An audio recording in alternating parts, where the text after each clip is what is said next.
Bienvenue encore dans cette petite vidéo, c'est encore Aristide, votre frère. Ça, c'est une petite vidéo de conseil.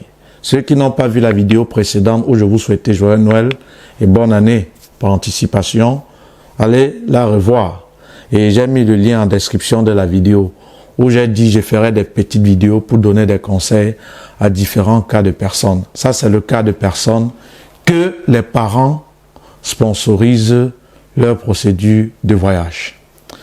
Voilà. Chers amis, chers enfants, ce que je vais vous dire, l'échec fait partie intégrante de la réussite. Un bon champion, c'est celui-là qui sait encaisser les coups. La vie doit vous donner des coups, mais vous n'allez pas rester à genoux. Vous allez tomber, pleurer s'il le faut, parce que c'est des coups. Mais l'essentiel n'est pas de tomber, de pleurer, se lever, se relever et continuer. C'est ça l'attitude d'un gagnant. Ça veut dire quoi, cher ami? La chance d'abord pour vous. Vous que les parents, le papa, la maman, les frères sponsorisent pour la procédure. La chance, c'est que vous aviez ces parents-là, chers amis.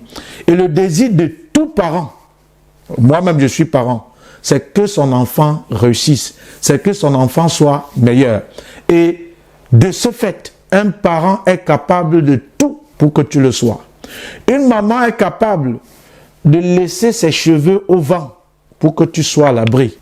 Une maman est capable de marcher pieds nus, mais pour que peut-être tu ailles à l'école, si elle sait que par là, tu gagneras ta vie. Une maman peut préférer mourir pour que tu vives et que tu sois le meilleur. Pareil, même pour le papa. Alors, cher ami, si cette année, ton père, ta mère, que tu as la chance de les avoir, t'ont aidé à sponsoriser ta procédure et après tu es parti faire la demande de visa, c'est sorti négatif, ça fait mal. Oui, ça fait mal, surtout quand on sait qu'on a tout donné. Mais il faut savoir recommencer et savoir les encourager. Parce que les amis, toi, tu as la chance d'avoir un père et une mère qui sponsorisent même ta procédure. Il y a même des gens qui ont des pères et des mères, ils ne peuvent pas sponsoriser. Pas parce qu'ils ne veulent pas, parce qu'ils n'ont pas de moyens. Mais tu as cette grâce. Alors, si pour une première fois, tu n'as pas obtenu le visa, ce n'est pas la fin du monde. Tu vois, ne te décourage pas. Dis-toi que, c'est-à-dire, exploite le fait que ton père et ta mère sont vivants afin de pouvoir encore te remettre pour qu'ils puissent t'aider. Puisqu'ils peuvent t'aider autant de fois. Il n'y a personne sur cette terre, cher ami, que je vous le dise, personne ne peut faire le sacrifice que ton père ou ta mère, surtout même, peut faire. Personne, qu'on ne vous trompe pas. Même ton frère peut ne pas faire ce sacrifice pour toi. Mais ta mère et ton père sont ceux-là qui peuvent faire des sacrifices ultimes. Ça veut dire quoi? Ne dis pas, maman a trop dépensé, papa a trop dépensé. Ouais, ça fait déjà la 3e année. Ils peuvent dépenser autant de fois jamais sans se lasser. Leur ultime souhait, c'est que tu finisses par obtenir le visa, tu voyages pour poursuivre tes études et fonder ta famille et faire ta vie. Donc, n'aie pas pitié de cet argent parce que eux, ils veulent que toi, tu sois heureux. Donc, vous qui êtes dans cette catégorie de personnes, vous qui, les parents sponsorisent leur procédure, ne vous découragez pas. Dites-vous que vous aviez tout donné, mais la nature, l'administration en a décidé autrement. Et comme on dit souvent, en tant que chrétien, tout ce que Dieu fait est bon. Ça ne veut pas pour autant dire que vous ne faites rien pour dire que ce que Dieu fait est bon. À partir du moment où vous aviez fait ce que vous deviez faire, comme il fallait le faire, mais à la fin, le résultat, qui est le visa, était négatif, vous aviez fait votre devoir. Votre conscience ne vous reprochera pas, les amis. Vous voyez, vous aviez fait votre devoir. Et alors, recommencer s'il le faut. Ce n'est pas obligé que pour la première procédure, quand tu vas commencer, tu auras le visa immédiatement. Non. Je vais vous raconter une petite histoire et je vais chuter pour que aussi la vidéo ne soit pas longue. Chers amis, j'ai un ami aujourd'hui qui est ici en Belgique, je ne vais pas donner son nom, il est trop discret, où il a fait la procédure 5 fois. 5. Je n'ai pas dit une fois, je n'ai pas dit 2 fois, je n'ai pas dit 3 fois, je n'ai pas dit 4 fois. C'est la 5e fois qu'il fait la procédure, étant major même, dans sa promotion au bac. Je ne peux pas donner son nom puisqu'il est trop distrait. La première fois, on l'a aidé, mais ça n'a pas... Vous connaissez quand vous donnez vos dossiers aux gens là, vous croyez qu'ils sont en train de faire. Pourtant, ils ont mis ça quelque part.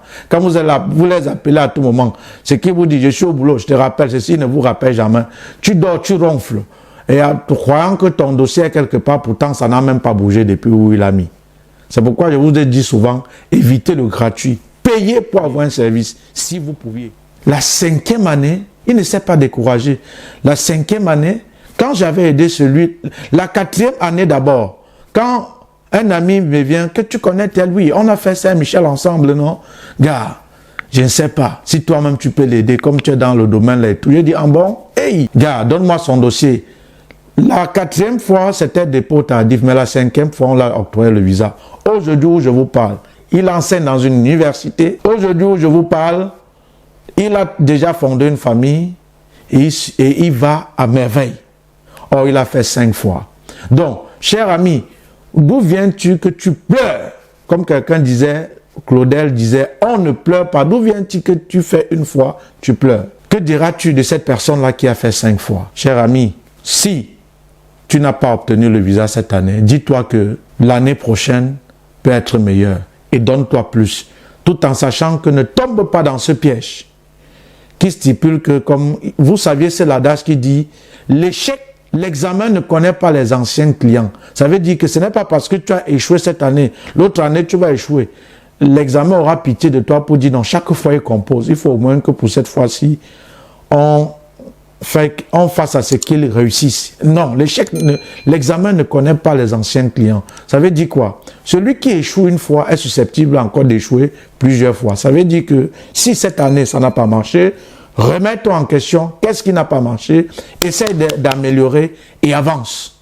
Donc ce n'est pas parce que tu as échoué que parce que tu vas pleurer, parce que tu as trop pleuré, tu vas recommencer, ça ira. Non, remets-toi en question, qu'est-ce qui n'a pas marché? C'était l'admission, c'était Campus Belgique, c'était le garant qui ne m'a pas pris en charge tôt, c'était les promesses du garant qu'on m'a fait, qui s'est passé mal. Alors, essaie de rectifier ce qui t'a fait que l'année passée ou cette année, tu n'obtiens pas le visa pour améliorer, afin de ne plus tomber dans le même piège et avoir de fortes chances d'obtenir ton visa. À ces parents-là qui dépensent donc pour leurs enfants, que le Seigneur vous donne la force de toujours continuer, d'aider vos parents. Et à vous qui m'écoutez, que les parents aident, sachez que c'est une grâce. Et plus tu vas te lamenter, peut-être te décourager, ça va encore même décourager le parent de t'aider. Et à la fin, tu seras spectateur de la réussite du visa des autres, mais jamais acteur. Sois acteur et non spectateur. Beaucoup de courage. Janvier, c'est demain. Et déjà, certaines écoles, là et là, que je vais citer seulement, et encore, certaines universités vont commencer les demandes d'admission. La chance que tu as, c'est que une fois que tu as déjà une admission dans une université et certaines hautes écoles, au lieu de repostuler, comme d'autres le feront à partir de janvier, tu pourras plutôt à partir de février reconduire ta demande d'admission pendant que d'autres vont se battre à chercher. Et une fois que tu auras reconduit et que tu as eu l'acceptation de l'école, tu vas peut-être peiner à avoir un garant. Une fois que tu as un garant, te préparer pour Campus Belgique et être parmi les premières personnes à faire la demande de visa. Donc c'est un avantage pour vous. Ne vous découragez pas, surtout que vous aviez encore des parents pour vous aider. Donc beaucoup de courage. Donc je m'adressais à ceux-là qui ont des parents et qui voudraient se décourager et que c'était pour la première fois. Pensez toujours à cette petite histoire dont je vous ai raconté de cette personne que c'est la 5e fois qu'il a eu. Sachez que ce n'est pas la première fois qu'on réussit toujours. Ça peut être la 10e, la 2e, 3e, 4e, 6e fois. L'essentiel est de ne jamais se décourager, jamais abandonner. Si tu te décourages, il faut savoir déjà que tu as tout perdu et tu n'auras jamais. Mais si tu persévères, tu as la patience, un jour, tu auras les bons fruits parce que la patience produit toujours des bons fruits. Donc, beaucoup de courage à vous. Ceux qui, je vous ai déjà dit les conditions pour réintégrer les nouveaux groupes. Je vous ai déjà donné les conditions. Maintenant, ceux-là qui me suivent pour la première fois, est-ce que le programme sera encore 200 000 ou 53 700? Je verrai. Mais je m'adresse à vous. Courage et courage. Merci et à la prochaine vidéo.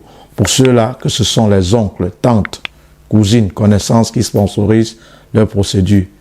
À tout de suite.